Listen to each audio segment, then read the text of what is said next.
Don TV நேயர்களுக்கு வணக்கம். போஸ்ட்ல ஒரு குட்டி ஸ்டோரியில் உங்களை சந்திக்கிறதுல மகிழ்ச்சி. இன்றைக்கும் 3 வித்தியாசமான கதைகளோடு உங்களுடன் பயணிக்க போகிறேன்.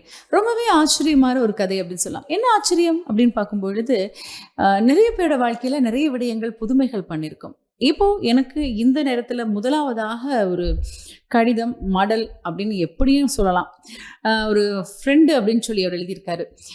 என்னுடைய வாழ்க்கையில் இன்னைக்கு நான் சாதிச்சிருக்கேன், ஆனால் அன்னைக்கு நான் இந்த சாதனைக்காக நிறைய கஷ்டங்கள் பட்டிருக்கேன். என்னுடைய கனவு நனவாகியிருக்கு. என்ன கனவு அப்படின்றத பார்க்கலாம்.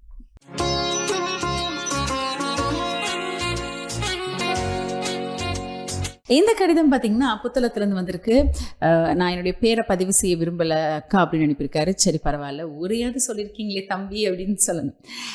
நான் வீட்டில் மூத்த பையன். எனக்கு கீழே பார்த்திங்கன்னா 2 தங்கை அப்படி இருக்காங்க. அப்போ நாங்கள் ஒரு அழகான ஒரு குடும்பம். இந்த குடும்பத்தில் நிறைய கனவுகள் இருந்தது. அவங்கெல்லாம் படிச்சுட்டு இருந்தாங்க, நானும் படிச்சுட்டு இருந்தேன். படிக்கும் பொழுது எல்லாருடைய வாழ்க்கையிலையும் வர மாதிரி எனக்கும் ஒரு காதல் வந்தது. அந்த காதல் என்னுடைய பாடசாலையினுடைய இறுதி நாட்களில் வந்த ஒரு காதல். இந்த காதல் இருக்கும் பொழுது ஆனால் என்னுடைய காதல் அப்படின்னு சொல்லும் பொழுது நிறைய முரண்பாடுகள் இருக்கத்தான் செய்தது. எங்கள் வீட்டில் என்ன அப்படின்னா சரி அப்படின்னு ஒரு சம்மதம் கொடுத்தாங்க. ஆனால் என்னுடைய காதலி அப்படின்னு சொல்லும்போது அவங்க வீட்டில் எப்படி ஒரு எதிர்ப்பு எனக்கு கிளம்பி வந்தது அப்படின்னா, நிறைய எதிர்ப்பு இருந்தது. படிக்கும் காலகட்டத்தில் எதுக்கு இந்த காதல் அப்படின்னாங்க. சரி அப்படின்னு கொஞ்ச நாள் எல்லாத்தையும் வச்சுட்டு நாங்கள் படித்து முடித்து பரீட்சையும் முடித்து வெளியே வந்துட்டோம். வெளியே வந்த பிறகு என்னுடைய வாழ்க்கையில் ஒரு ஒரு நல்ல இடத்துக்கு வரணும்னு ஒரு கனவு இருந்தது. அதுவும் ஒரு ஊடகத்துறையில் சாதிக்கணும்னு ஒரு கனவு இருந்தது. ஆனால் ஆரம்பமே எங்கேயுமே உடனே வேலை கொடுக்க மாட்டாங்க. அதுக்கு ஏதாவது நிறைய கற்கை நெறிகளை மேற்கொள்ளணும் அப்படின்றதுனால என்னுடைய படிப்பினுடைய தகுதியை வைத்து ஒரு சின்ன வேலைக்கு நான் போனேன். வீட்டையும் சமாளிச்சுக்கிட்டேன். என்னுடைய வாழ்க்கையிலையும் கொஞ்சம் கொஞ்சம் கொஞ்சம் கொஞ்சம் பெரிய அளவு சம்பளம்லாம் கிடையாது, கொஞ்சம் சம்பளத்தில் செலுத்தக்கூடிய மாதிரி இருந்தது. இப்படி ஓடிட்டு இருந்தேன். அப்போது பெண்ணினுடைய வீட்டில் என்ன சொன்னாங்க அப்படின்னா, ஒரு பேர் சொல்கிற மாதிரி ஒரு வேலையில் அவர் கிடையாது இல்லை, அப்புறம் எதுக்கு அந்த காதல் அப்படின்னு சொன்னாங்க. அப்போ சரி அப்படின்னு அமைதியாக இருந்தேன். இந்த அமைதி எப்படி போக போகுது அப்படின்னு தெரியாமல் இருக்கும் பொழுது என்னுடைய வேலையில் ஒரு 6 மாத காலம் நான் வேலையில் இருந்தேன். எனக்கு ஒரு அளவு சம்பளம் கிடைத்தது. அதுக்கு பிறகு அந்த வேலையை விட்டுட்டு இன்னொரு வேலைக்கு போனேன். அங்கேயும் ஒரு நிறைவான ஒரு சம்பளம் கிடைத்தது. கிட்டத்தட்ட 1 வருடங்கள் அங்கேயே நான் வேலை செய்து கொண்டிருந்தேன். வேலை செய்துட்டு இருக்கும் பொழுது திடீர்னு ஒரு ஊடகத்துறையில் எனக்கு ஒரு அழைப்பு வந்தது. சரி, நண்பன் மூலமாகத்தான் அந்த அழைப்பு வந்தது. ஒரு சந்தோஷமாக இருந்தது. ஆஹா, என்னுடைய கனவோ போய் பார்க்கலாம் அப்படின்னு போனேன். ஆனால் போன உடனே எங்கேயுமே போனால் உடனடியாக வேலை எங்களுக்கு வேலை அப்படின்னு சொல்லுவாங்க. ஆனால் அங்கே போனால் எங்களுக்கு வேறு விதமான வேலைகள் இருக்கும். அதாவது ஊடகத்துறையில் பார்த்திங்கன்னா பொதுவாக நிகழ்ச்சிகளை தொகுத்து வழங்குது, அப்படி இல்லைன்னா ஒரு தேடுதல் அடிப்படையிலேயே எத்தனையோ செய்திகளை வழங்குது. இப்படிலாம் நிறைய நிகழ்ச்சிகள் இருக்கும். எனக்கு ஒரு ப்ரெசென்டராக வரணும்னு தான் ஆசை இருந்தது. ஆனால் உடனடியாக எதுவுமே செய்ய முடியாது இல்லையா. போயிட்டு அந்த நிறுவனத்திலும் இருந்து நிறைய கற்றல் நடவடிக்கைகளை ஈடுபடணும். அப்போ வெளியில் போய் நிகழ்ச்சிகளை எடுக்கிறது, வெளி நிகழ்ச்சிகள் நேரடியாக ஒளிப்பதிவு செய்வது, அப்படி தான் எனக்கு இருந்தது. அப்போது அந்த பெண்ணோட வீட்டில் என்ன சொன்னாங்கன்னா, வேலைக்கு போயிருக்காரு, ஆனால் அந்த வேலை அவருக்கு எவ்வளவு தூரம் சாத்தியப்படும், எந்த அளவுக்கு அவர் பேசப்படுவார் அப்படின்னு தெரியலையே அப்படின்ட்டாங்க. சரி, இப்பயும் நான் பொறுமையாக இருந்தேன். பொறுமையாக இருக்கும் பொழுது நான் வேலைக்கு அமர்த்தப்பட்ட நிறுவனத்தால் கிட்டத்தட்ட 3 மாதங்கள் கழித்த நிலையிலே எனக்கு ஒரு நிகழ்ச்சி கொடுக்கப்பட்டது. அந்த நிகழ்ச்சி நீங்களே பண்ணுங்க அப்படின்னு சொல்லும்பொழுது எனக்கு மகிழ்ச்சியாக இருந்தது. அந்த நிகழ்ச்சியை நான் செய்தேன். என்னுடைய முகம் என்பது தொலைக்காட்சியில் பதிவு செய்யப்பட்டது. ஒரு ஆனந்தமும் மகிழ்ச்சியும் எனக்கு கிடைத்தது. அதற்கு பிறகு என்ன அப்படின்னா, அவங்க வீட்டுக்கு நான் ஃபஸ்ட்டு அந்த நிகழ்ச்சியை ரெக்கார்ட் பண்ண உடனே அவங்க வீட்டுக்கு தான் முதல் அந்த நிகழ்ச்சியை நான் அவங்களுக்கு அனுப்பியிருந்தேன். அப்போ அவங்க பார்த்துட்டு அவங்களுக்கு ஒரு சந்தோஷம் இருந்தது. ஆனால் காட்டிக்கல. பார்க்கலாம், எவ்வளோ நாளைக்கு இந்த இடத்துல அவர் வேலை செய்வார் அப்படின்றத பார்க்கலாம் அப்படின்னு சொன்னாங்க. அடுத்தடுத்த நிகழ்ச்சிகளை அவங்களுக்கு அனுப்புறதும் அவங்களும் என்னை தொலைக்காட்சியில் பார்த்ததும் ஒரு சந்தோஷம் இருந்தது. இது கிட்டத்தட்ட இந்த விடயம் நடந்தது ஒரு 5 வருடங்களுக்கு முன்பாக நடந்த ஒரு நிகழ்வு. அப்போது அந்த தம்பி பதிவு செய்திருக்காங்க. அப்போ அந்த வீட்டில் அதற்கு பிறகு என்னுடைய நிகழ்ச்சிகள் தொடர்ச்சியாக வந்தது. நானும் ஒரு நிலையான வருமானத்தில் அந்த நிறுவனத்தில் அமர்த்தப்பட்டேன். எனக்கும் சில பொறுப்புகள் கடமைகள் கொடுக்கப்பட்டது.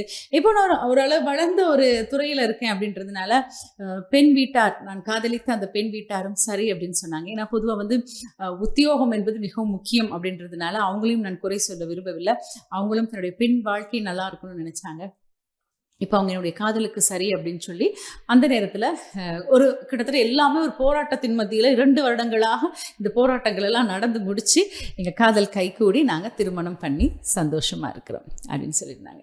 நல்லா இருக்குல்ல கேட்குறதுக்கு. கதை கனவு இருக்கணும், கனவுக்காக போராடணும், ஜெயிக்கணும், அதற்கு பிறகு மற்றவர்களையும் கஷ்டப்படுத்தாமல் தன்னுடைய வாழ்க்கையும் வாழ்ந்து காட்டணும் அப்படின்ற விடயம் ரொம்ப அழகாக பதிவு செய்யப்பட்டிருக்கு. டான் டிவியில் போஸ்ட் ஒரு குட்டி ஸ்டோரியில் நீங்களும் நிறைய கதைகளை எங்களுக்கு அனுப்பலாம். சந்தோஷமாக நாங்களும் நிகழ்ச்சியில் இணைத்துக் கொள்வோம். 431 பெர்னட் சொய்சா மாவத்தை, கொழும்பு 5. இப்போ நிறைய கடிதங்கள் வந்துட்டு இருக்கும் பொழுது இது ஒரு நண்பியின் நினைவு அப்படின்னு சொல்றதை விட பொதுவாக ஒன்று கூடல் ரொம்ப அழகான ஒரு சந்தர்ப்பத்தை நினைவு கூறணும் அப்படின்னு நினைச்சேன். பொதுவாக வந்து நாங்கள்லாம் படிக்கும் காலகட்டத்தில் எத்தனையோ சந்தோஷங்களான நிகழ்வுகள் நடந்திருக்கும். கலை நிகழ்ச்சிகள், கலை விழாக்கள், அதே நேரத்தில் பார்த்தீங்கன்னா ஸ்கூலால் வந்து நிறைய ட்ரிப் கூட்டிட்டு போவாங்க. இதெல்லாமே வந்து ரொம்ப அழகா சந்தோஷமா நடந்தது. கொழும்புல இருந்து எழுதியிருக்காங்க. ஒரு பிரபலமான பாடசாலையில தான் நானும் படிச்சேன் அப்படின்னு சொல்லியிருக்காங்க. ரொம்ப அழகாக இருக்குது அப்படின்ற வாழ்க்கை. அதாவது படிக்கும் காலகட்டத்திலும் என்னுடைய வாழ்க்கை அழகாக இருக்கு. படித்து முடித்து ஒரு துறையிலே அமர்த்தப்பட்டும் என்னுடைய வாழ்க்கை செழிப்பா இருந்தது.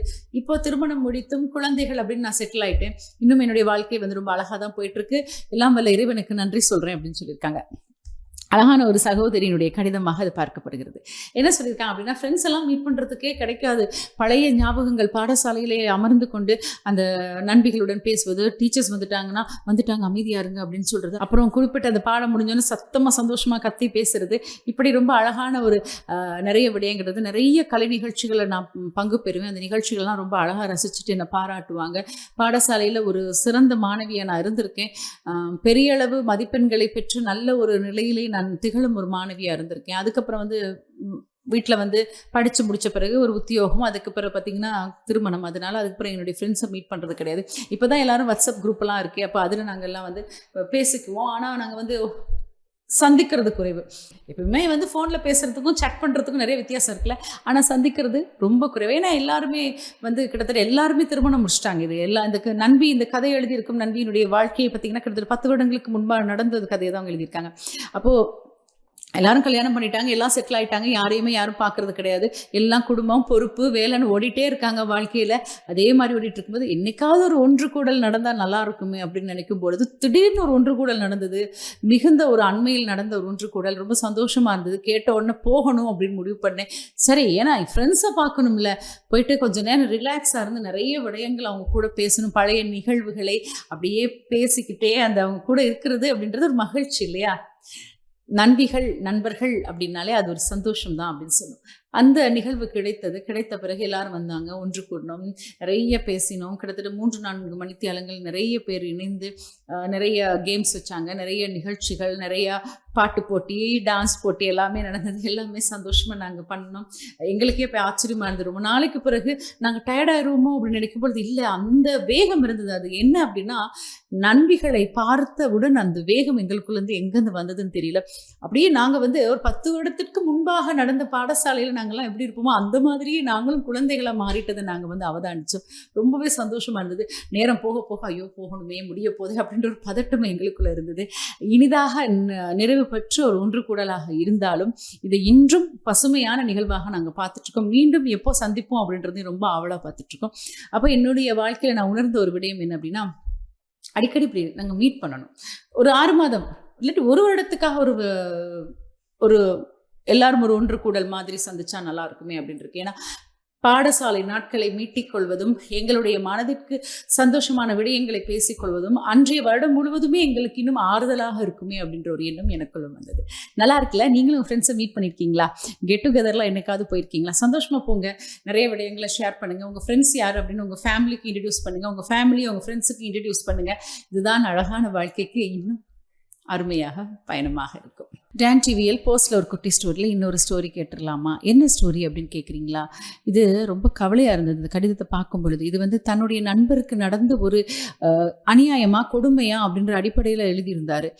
என்ன அப்படின்னா, என்னுடைய நண்பர் வந்து இங்கே ஒரு வேலையில் இருந்தார், ஆனால் போதுமான அளவு வருமானம் இருக்கவில்லை. அவங்க இடத்த குறிப்பிடல அந்த கடிதத்தில். அப்போ எல்லாருக்குமே ஒரு வெளிநாட்டு கனவு இருக்கும்ல, வெளிநாட்டில் போய் வேலைக்கு இருக்கலாம் அப்படின்னு கிளம்பி போவாங்க நிறைய பேர். அப்போ என்னுடைய நண்பரும் அப்படி தான் ஒரு வெளிநாட்டு வேலை வாய்ப்பு கிடைச்சிருக்கு அப்படின்னு அவர் கிளம்பி போயிட்டாரு. அப்போ நானும் சரி, அவருக்கு நல்ல வருமானம் இருக்கும், குடும்பத்துலேயும் கொஞ்சம் பிரச்சனைகள் குறையும் அப்படின்னு சொல்லி நாங்களும் அனுப்பி வச்சிட்டோம். கிட்டத்தட்ட 1 வருடமாக அவருடன் தொடர்பு எதுவுமே எனக்கு இருக்கவில்லை. ஆனால் 1 வருடத்திற்கு பிறகு திடீர்னு வந்து ஒரு நாள் அவரை சந்திக்கணும் அப்படின்றத விட அவங்க வீட்டு உறுப்பினர்களை ஒரு நாள் சந்திக்க கிடைச்சு. அப்போ அவங்க சொன்னாங்க, இப்படி நிறைய பிரச்சனைகளை எதிர்நோக்கி கொண்டு வேலை செய்கிற இடத்துல இருக்கிறாரு, சீக்கிரத்தில் அவர் வரணும் அப்படின்னு நினைக்கிறோம், ஆனால் அவரை எங்களால் தொடர்பு கொள்ள முடியல அப்படின்னு சொன்னாங்க. அப்போ எனக்கும் ஒரே கவலையாக இருந்தது. நல்ல நண்பர், உயிர் தோழன் இல்லாட்டியும் நல்ல ஒரு நண்பர். அப்போ என்ன நடந்திருக்கும் அப்படின்னு சொல்லும்போது, கிட்டத்தட்ட 6 மாதங்கள் கழித்த நிலையிலே, அந்த சம்பவம் நடந்து 6 மாதங்கள் கழித்த நிலையிலே திடீர்னு அதே நண்பரை நான் சந்திக்க நேர்ந்தது. ரொம்ப ஆளே மாறி இருந்தார். பார்க்கறதுக்கு ரொம்ப அழகாக இருப்பார். அதுக்கப்புறம் அவரை பார்க்கும் பொழுது ரொம்ப பாவமாக இருந்தது. எனக்கே ஆச்சரியமாக போயிட்டு, என்ன வெளிநாடு போயிட்டு வந்திருக்கேன் நீங்கள் ஒரு வித்தியாசமான ஒரு மெலிந்து ஒரு வயோதிப தோற்றம் அவருடைய முகத்துல தெரியுது. அவ்வளோ பெரிய வயது கிடையாது, 35-40 வயது எட்டி பிடிக்கும் அந்த நண்பருக்கு அவ்வளோ பெரிய ஒரு வயதாளியான ஒரு தோற்றம் இருந்தது. அப்போதான் என்ன அப்படின்னு கேட்கும் பொழுது, வேலைக்கு போன இடத்துல அங்கே நிறைய பேரோட தங்கி இருப்பாங்களே, அப்படி தங்கி இருக்கும் பொழுது அவர்களுடன் இணைந்து அவர் நிறைய பார்ட்டி இதெல்லாம் போயிட்டு தேவையற்ற பழக்கங்கள் அவருக்கு ஏற்படுத்தப்பட்டது அப்படின்றத விட அவர் ஏற்படுத்தி கொள்ளணும் அப்படின்னு நிறைய பேர் விரும்பினாங்க. அதனால தனக்குள் அந்த தீய பழக்கங்களுக்கு ஒரு உண்டானதுனால நிறைய போதைக்கு அடிமையான சந்தர்ப்பத்தை அவர் பார்த்துருக்காரு. அதனால வேலை போய் நிறைய பிரச்சனையில் அவர் மாட்டி, அதுக்கப்புறம் அவர்கிட்ட இருந்த கையில் இருந்த காசு, அவருடைய திருப்பி நாட்டுக்கு வர முடியாத ஒரு சூழ்நிலை, அதற்கு பிறகு வைத்தியசாலையில் அனுமதிக்கப்பட்டு சிகிச்சை வழங்கப்பட்டது. இது எல்லாம் என்னன்னா அவர் அங்கே இருந்த இடத்துல எதிர்கொண்ட பிரச்சனை. ஏன்னா அங்கே இருந்த இடத்துல வந்து நிறைய பேருக்கு சில பழக்கங்கள் இருந்தது. இதில் வந்து நானும் அடிமையாகி விட்டேன் எதிர்பாராத ஒரு காரணத்தினால அப்படின்னு அவர் சொல்லும்பொழுது எனக்கு ரொம்ப கவலையாக இருந்தது. அதற்கு பிறகு அதிலிருந்து மீண்டு ஒரு நல்ல ஒரு மனிதனாக என்னை ஆரோக்கியமாக திருப்பி அந்த நாட்டிலேருந்து இங்கே அனுப்பி வச்சாங்க. எனக்கே நான் வருவேனா இல்லையான்ற அளவுக்கு ஒரு நிலை வந்து விட்டது. அதனால எனக்கு ரொம்ப கவலையாயிருச்சு அப்படின்னு அவர் சொன்னார். அப்போ வேலைக்கு போகும்பொழுது ரொம்ப கவனமாக பாதுகாப்பாக வேலைக்கு போகணும். பழகுபவர்கள் எப்படிப்பட்டவர்கள் என்பதையும் பார்த்து பழக வேண்டும்.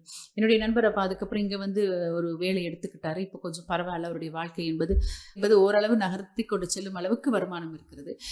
இப்போ கொஞ்சம் நானும் நிம்மதியாக இருக்கேன், என் ஃப்ரெண்டும் நிம்மதியாக இருக்காரு. அது மாதிரி நிறைய பேர் இப்படி நிறைய இடங்களுக்கு போகிறாங்க. உலகம் முழுவதும் பல மனிதர்களை பல இடங்களில் நாங்கள் சந்திக்கிறோம். நல்லவர்களை பார்த்து நல்ல எண்ணங்கள் உள்ளவர்களுடன் பழகி எங்களுடைய வாழ்க்கையும் பாதுகாப்பாக அமைத்து கொள்ளணும் அப்படின்றது நான் வந்து பதிவு செய்யணுன்றதுக்காக தான் இந்த விடயத்தை உங்க கூட பகிர்ந்துக்கிட்டேன் அப்படின்னு சொன்னாங்க. கண்டிப்பாக விழிப்புணர்ச்சியாக இருக்கணும். எங்கேயும் போனால் நாங்கள் விழிப்புணர்ச்சியாக இருக்கணும்.